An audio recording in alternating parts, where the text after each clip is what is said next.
पुष्पांजलि गुरु বিপত্তারিণী দুর্গাই নমঃ।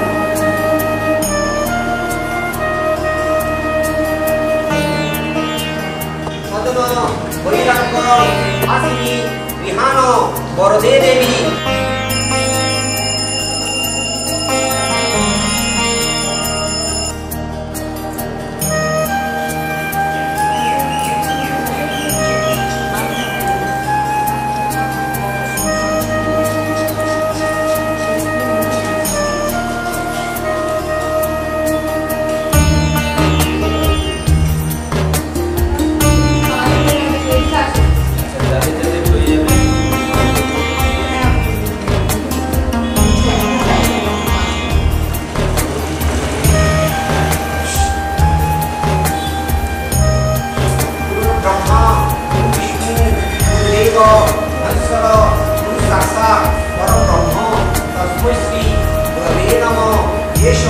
পুষ্পাঞ্জলি সবাহনায় সপরিবারায় গুরু রূপিণ্যই ভগবতী শ্রী শ্রী বিপত্তারিণী দুর্গাই নমঃ।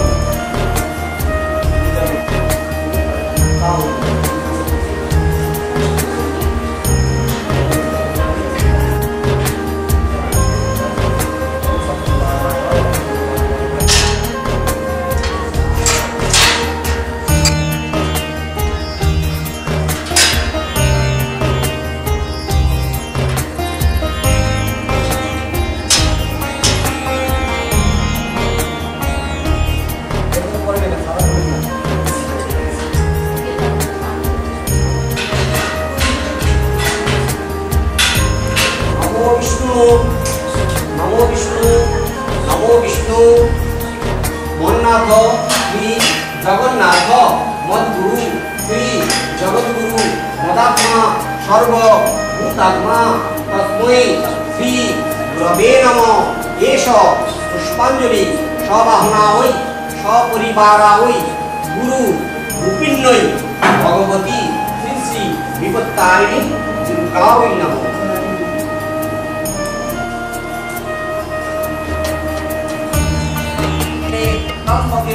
গৌরী নারায়ণী নমস্তে নমঃ বিপদনাশিনী বিপত্তারিণী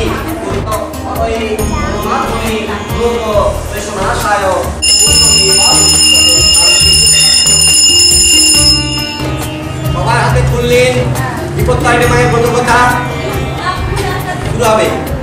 ব্রতের নিয়ম আষাঢ় মাসের শুক্লা তৃতীয়া থেকে নবমী তিথির মধ্যে যে কোনো শনিবার বা মঙ্গলবারে এই ব্রত করিতে হয়। যথারীতি ঘট স্থাপন করে পুরোহিত ব্রাহ্মণের দ্বারা বিপত্তারিণী পূজা করাতে হয়। সাধ্যমতো তাকে দান ও দক্ষিণা দিতে হয়। ব্রতের উপকরণ ঘট, আম্রপল্লব, প্রসিদ্ধ ডাব, নৈবেদ্য একটি, 13 রকম ফুল, 13 রকম ফল দুভাগ করে কেটে দিতে হয়। একটি চুবড়িতে 13টি গোটা ফল, 13 গাছি লাল সুতা, 13টি দুর্বা, 13টি পান ও 13টি সুপারি দিতে হয়। ব্রতের আগের দিন হবিষ্য বা নিরামিষ আহার করতে হয়। ব্রতের দিন পূজা শেষে ব্রত কথা শুনে সেই আসনে বসে ফলমূল মিষ্টান্ন কিংবা লুচি পুরি বেলকুমার গ্রহণ করতে হয়। লাল সুতো 13টি গান দুর্বা দিয়ে পুরুষদের ডান হাতে ও মেয়েদের বাম হাতে বাঁধতে হয়। পুরোহিতকে ফল মূল ও যথাযথ দক্ষিণা দিতে হয়। ব্রতের ফল এই ব্রত পালন করলে সংসারে সকল বিপদ কেটে যায়। ব্রত কথা বিদর্ভ দেশের এক রাজা ছিলেন। তার রানী খুব ভক্তিমতী ও স্বামী ভক্তি পরায়ণ। রানী নিষ্ঠা সহকারে বিপত্তারিণী ব্রত করলেন। এক মুচিনির সঙ্গে তিনি সই পাঠিয়েছিলেন। মুচিনিকে তিনি পায় নানা রকম ফল ও খাদ্যদ্রব্য উপহার দিতেন। মুচিনি খুব গরিব, কিন্তু তার খুব ইচ্ছা রানীকে কিছু দেয়। রানী রোজই বলেন যে একদিন তোমার কাছে থেকে চেয়ে নেব, কিন্তু চাওয়া হয় না। হঠাৎ একদিন রানী বললেন, তোমরা তো মাংস রান্না করো, একদিন একটু নিয়ে এসো, দেহ কিরকম।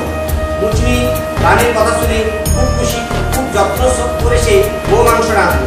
তারপর কাপড় চাপা দিয়ে রাজবাড়ি এনে রানীকে বললে, গো মাংস এনেছি। রানী তো আর খাবে না, তুমি দেখবেন, তাই যত্ন করে ঢাকা দিয়ে রাখবেন। এদিকে হয়েছে কি, মুচিনি গোপনে গো মাংস আনলে বটে, কিন্তু রাজবাড়ির একটি চাকর তা দেখতে পেয়ে গেল। সে রাজাকে এসে সব কথা বলতেই রাজা সে রানীকে বললে, মুচিনি তোমাকে কি দিয়ে গেছে? যদি আপত্তিকর কিছু সে রেখে দিয়ে থাকে তাহলে আমি তোমার শিরচ্ছেদ করবো। রানী বিপদে পড়ে, ভয়ে কাঁদতে কাঁদতে এক মনে মা বিপত্তারিণী দুর্গাকে ডাকতে লাগে। মা বিপত্তারিণী দুর্গা ভক্তের আকুল কান্না থাকতে পারলেন না। রানী গানে গানে বললেন, দেখো গে সব ফুল হয়ে গেছে। রানী তখন রাজাকে সেই ফুল এনে দেখালেন। রাজা চাকরকে তিরস্কার করলেন। মা বিপত্তারিণী দুর্গার কৃপায় রানীর বিপদ কেটে গেল। সেই থেকেই ব্রতের কথা চারিদিকে প্রচার।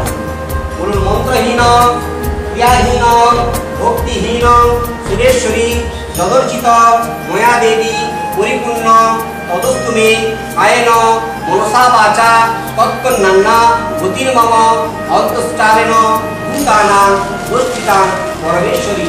হে বিপত্তারিণী মা দুর্গা, সর্ব বিপদ থেকে আমাদের মুক্ত করো। নমো বিপত্তারিণী দুর্গায় নমঃ।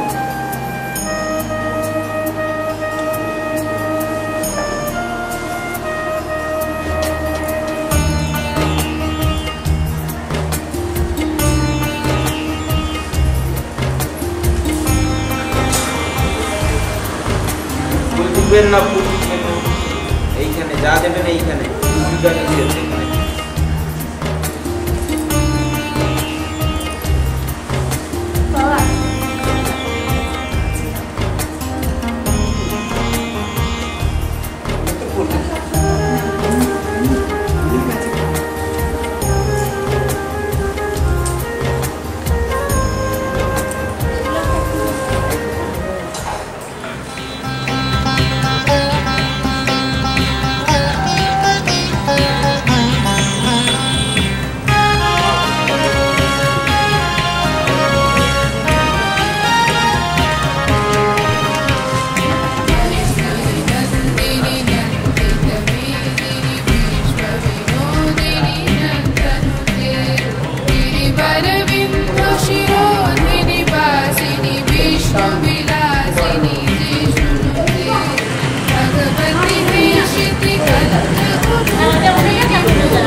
পুষ্পাঞ্জলি গুরু বিন্নয়ী ভগবতী শ্রী শ্রী বিপত্তারিণী দুর্গায় নমঃ।